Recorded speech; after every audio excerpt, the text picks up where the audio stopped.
युवकों झुलंता मृतदेह उद्धार। निखोज युवकों झुलंता अवस्था मृतदेह उद्धार होइछि। गजपति जिला मोहना थाना कुसुमपुर गाँव में देखा मिली एभली दुखद घटना। गत किछि दिन धरी युवक जनक घर बाहरी अन्य केउआड़े चली जाइतिबा बेले परिवार लोके बहु खोजाखोजी करिबा परे मोहना थाना रे लिखित अभियोग करथिले। आज सकाळे गाँवर किछि लोक हल करबाकू बिलकू जिबा बेले गाँ निकट एक तेंतुली गछरे उक्त युवकंकु झुलंता अवस्था देखिबाकू पाई पुलिस को सूचना देथिले। मृत युवक जनक हेले रामनाथ मल्लिक पुत्र केशवर मल्लिक बोली सूचना रही।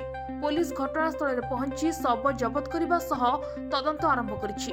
तदंत पर सठिक सूचना मिलिबो बोली पुलिस पक्षरु सुनिबाकू मिलिछि।